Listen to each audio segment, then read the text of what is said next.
तो अगर हमारी सरकार बनेगी तो मुख्यमंत्री, मंत्री या विधायकों का सैलरी भी अगर लेना पड़े तो हम लोग जो है उस सैलरी को हम लोग लेकर के नौकरी करने वाले जितने हमारे लोग हैं उनको देने का काम करेंगे और मुख्यमंत्री, मंत्री, विधायकों को सैलरी नहीं मिलेगी। मंच पे उपस्थित राष्ट्रीय जनता दल के प्रदेश अध्यक्ष हमारे अभिभावक आदरणीय जगदानंद सिंह जी, आदरणीय प्रेम कुमार मनी जी, doctor Manoj Jha ji, press electronic media के हमारे साथी और सोशल मीडिया से जुड़े हुए सभी साथियों को मेरा नमस्कार और आप सब लोगों का स्वागत है। ये युवा नौकरी संवाद जो पार्ट 2 आज हम लोगों ने रखने का काम किया है, कार्यक्रम रखा है, ये बेहद ज़रूरी है ताकि नौकरी को लेकर के सभी युवाओं से, बिहार वासियों से हम संवाद कर सकें और एक डिजिटल प्लेटफॉर्म है। हालांकि लगातार हम लोग जनता के बीच जाकर के अपनी बातों को रखने का काम कर रहे हैं। एक दिन में लगभग एवरेज रैलियाँ 15 से 16 जनसभाएं हम लोग कर रहे हैं। अब तक का हाईएस्ट 19 रैलियाँ एक दिन में हम लोगों ने किया है और लोगों में काफ़ी उत्साह देखने को मिला है। भारी संख्या में लोग आते हैं और कहीं ना कहीं से हम कह सकते हैं कि लोगों का विश्वास और उम्मीद जो महागठबंधन के हम सभी साथियों ने जो विकल्प के तौर पे उनके सामने रखा है, जो रोड मैप और विजन उनके सामने रखा है, लोगों को एक उम्मीद सी जगी है। और मौजूदा एनडीए सरकार से, खास तौर पे बिहार के मुख्यमंत्री से सबसे ज़्यादा गुस्से में नहीं बल्कि कह सकते हैं वो गुस्सा जो है नफ़रत में तब्दील हो चुका है। और इसके कारण भी हैं, इसके कारण है क्योंकि बिहार जो है सबसे युवा प्रदेश है देश में और बेरोजगारी का केंद्र बन चुका है।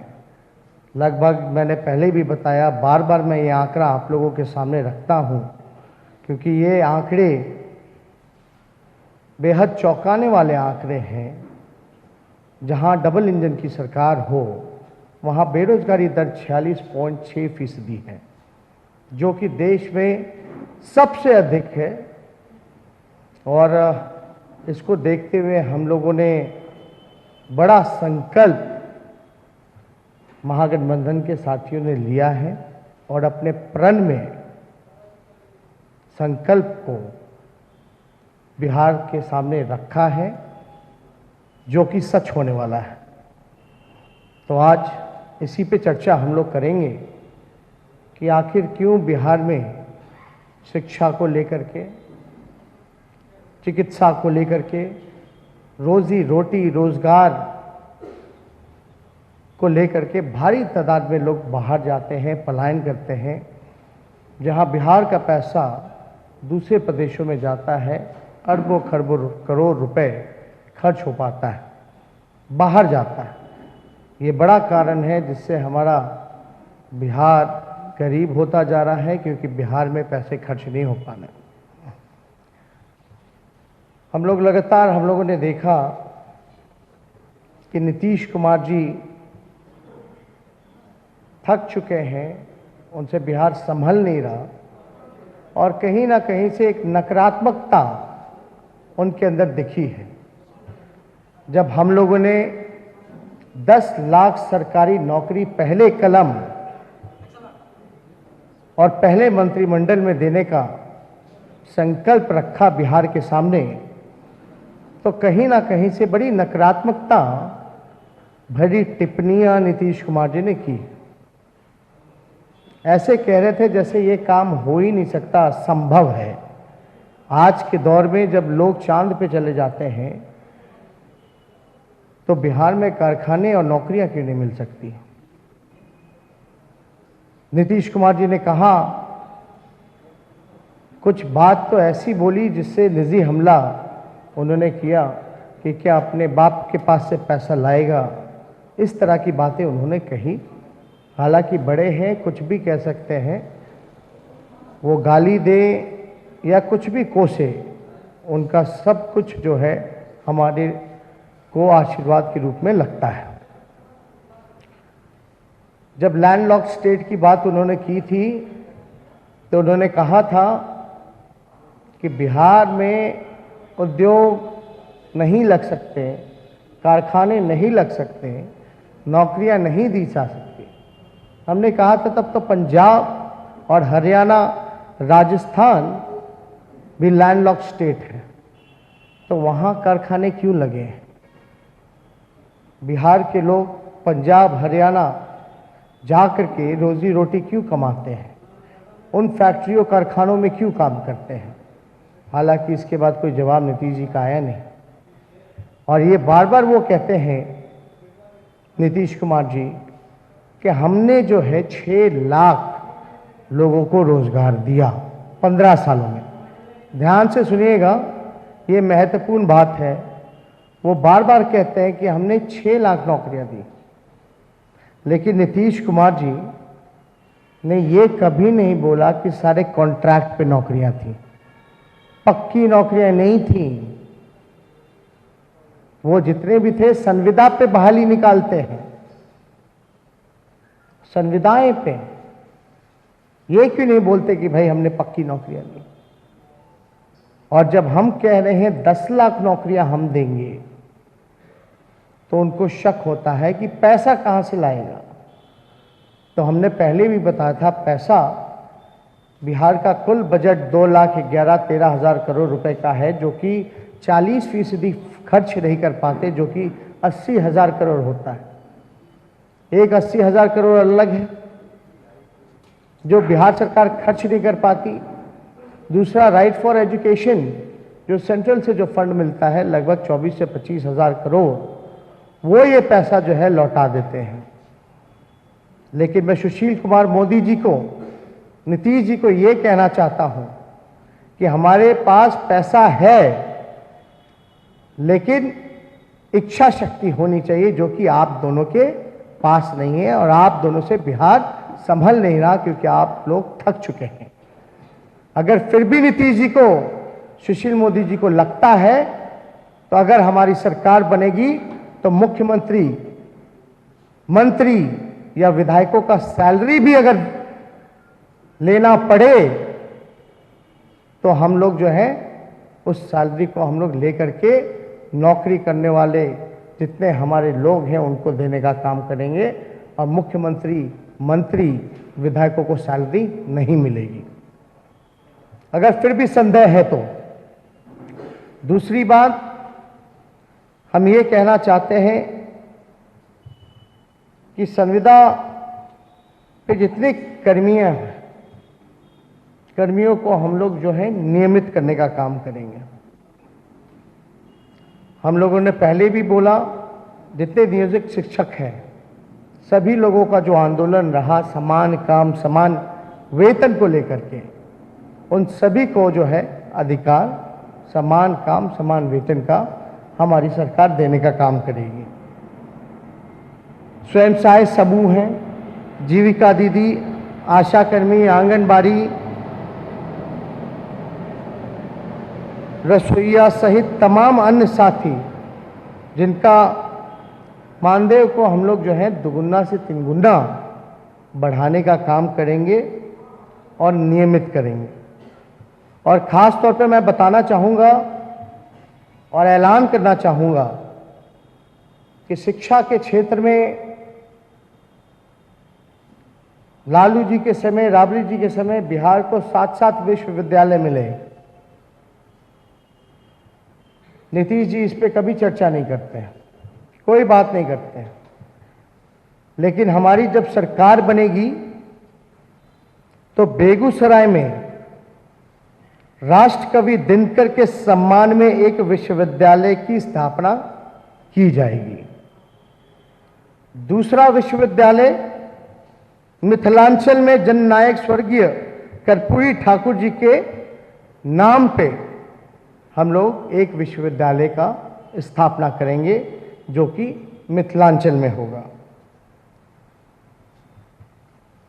बीपीएससी का आप लोगों को हमने पहले भी बताया कि लेथ लतीफ़ा के कारण जो नौजवान युवक परीक्षा की तैयारी करते हैं, क्योंकि नौकरियों में, सरकारी नौकरियों में एक उम्र का टेक्निकल उसमें रहता है, फॉर्मेलिटी रहती है कि एक उम्र के बाद जो है वो सरकारी नौकरी में एप्लीकेबल नहीं हो पाते हैं।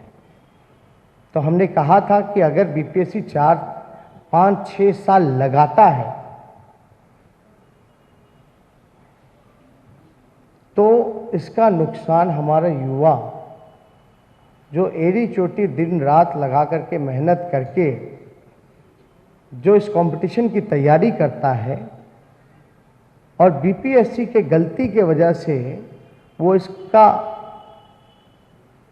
हर्जाना भुगतता है, उसके लिए चाहे सामान्य वर्ग के भाई या आरक्षित वर्गों के, उसकी उम्र सीमा को हम लोग बढ़ाएंगे और साथ ही साथ और भी अवसर हम लोग जो है पैदा करेंगे। नीतीश कुमार जी 6 लाख 6 लाख कहते हैं, सारे कॉन्ट्रैक्ट पे नौकरियां, और 1-2 पक्की नौकरियां होती भी हैं जो कि कोर्ट के आदेश के बाद होती है, उस प्रक्रिया को भी पूरी करने में ये 5-6 साल लगा देते हैं। तो अगर हमारी सरकार अगर बनेगी तो समय सीमा के अंतर्गत लोगों को उनका अधिकार हम दिलाने का काम करेंगे। साथ ही साथ ग्रेजुएशन में, यूनिवर्सिटीज में जब लोग होना चाहिए कि 3 साल में ग्रेजुएशन का डिग्री जो है उनको मिलना चाहिए, अब 6 साल में भी नहीं मिल पाता है, 7 साल में भी नहीं मिल पाता है।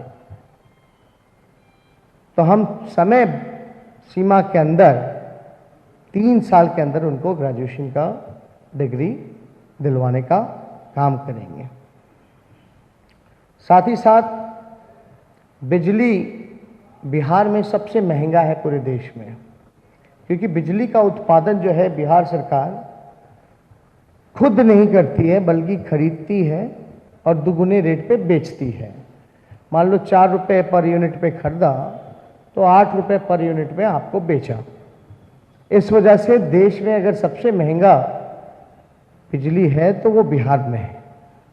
अगर हमारी सरकार बनेगी तो हम खुद बिहार सरकार बिजली को पैदा करेंगे, प्रोड्यूस करेंगे, उत्पादन करेंगे, और इससे फ़ायदा ये होगा कि जो महंगा बिजली मिलता है वो दरों को लगभग आधा हम कम कर सकते हैं। मान लो 200 का बिजली का बिल आया, किसी का 500 का बिजली का बिल आया, तो 500 बिजली का बिल आएगा तो 250 बिजली का बिल ही हो पाएगा, जिससे सभी लोगों को इससे फ़ायदा होगा। खास तौर पे हमारी सरकार आएगी तो किसान आयोग का हम लोग गठन करेंगे, व्यावसायिक आयोग का हम लोग गठन करेंगे, युवा आयोग का हम लोग गठन करेंगे और खेल आयोग का हम लोग गठन करने का काम करेंगे, जिससे सभी किसान को सुविधा होगी, लाभ होगा, व्यवसायिकों को फ़ायदा होगा। युवा आयोग की बड़ी बिहार में डिमांड है, मांग रही है।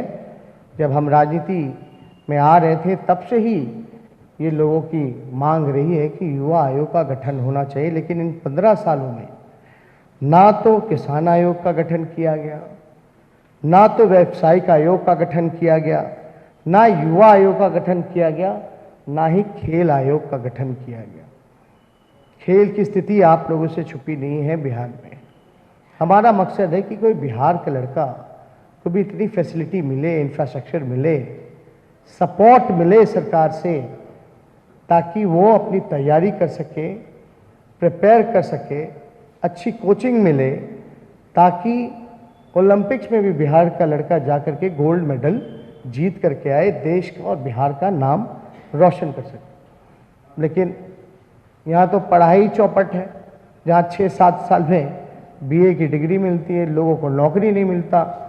और बार बार हम कहते हैं कमाई, पढ़ाई, दवाई के लिए बिहार के लोग बाहर जाते हैं, तो खेल कूद तो दूर की बात है।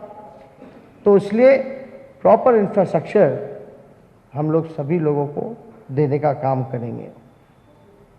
और हमने संकल्प के दौरान एक चीज़ और अहम बोली थी कि जो हमारे मजदूर भाई, श्रमवीर, अभी कोरोना काल में कितने बड़े तादाद में लोग फंसे रहे हैं, जो सरकारी आंकड़ा लगभग 40 लाख से भी ज़्यादा का रहा, जो कि बाहर फंसे हुए थे। कितनी परेशानियां झेलनी पड़ी। बिहार सरकार ने नंबर पे नंबर रिलीज़ किया, फंड पे फंड रिलीज़ किया, ना नंबर का पता चला, ना लगा नंबर, ना फंड का पता चला कि भैया फंड कहाँ गया। इसलिए हम लोगों ने कभी भी कोई लोगों को, श्रमवीरों को अगर बाहर दिक्कत हो तो देश के हर राज्य में एक कर्पूरी श्रमवीर सहायता केंद्र बनेगी, जहां कोई भी मजदूर कोई भी तकलीफ में अगर होगा तो पंजीकरण करके उसकी सहायता प्रायोरिटी वाइज की जाएगी। भय मुक्त व्यापार के लिए औद्योगिक क्षेत्रों में ये अहम सवाल है, क्योंकि लॉ एंड ऑर्डर को लेकर के सवाल पूछा जाता है। और लगभग नीतीश जी के राज में, डबल इंजन के राज में व्यवसायिकों की हत्या, अपहरण और सुरक्षा को लेकर सवाल खड़े हुए हैं। पटना में ही कई व्यवसायिकों की हत्या हुई है, धमकियां मिली हैं। आप लोगों ने भी देखा होगा, हर अखबार के हर एक दिन कोई ना कोई ऐसी घटना लगातार होती है। तो व्यवसायिकों को भय मुक्त व्यापार वो कर सकें, इसके लिए औद्योगिक क्षेत्रों में व्यापारी सुरक्षा दस्ता का हम लोग गठन करने जा रहे हैं। व्यापारी सुरक्षा दस्ता का हम लोग गठन करेंगे, ताकि व्यापारी भाई सब, व्यवसायिक सब भय मुक्त होकर के बिहार में व्यापार कर सकें। सरकारी नौकरियों में खासतौर पर हमने कई बार इसका जिक्र किया है कि स्थानीय नीति को हम लोग जो है प्रायोरिटी में लागू करेंगे, जो कि डोमिसाइल कानून होता है।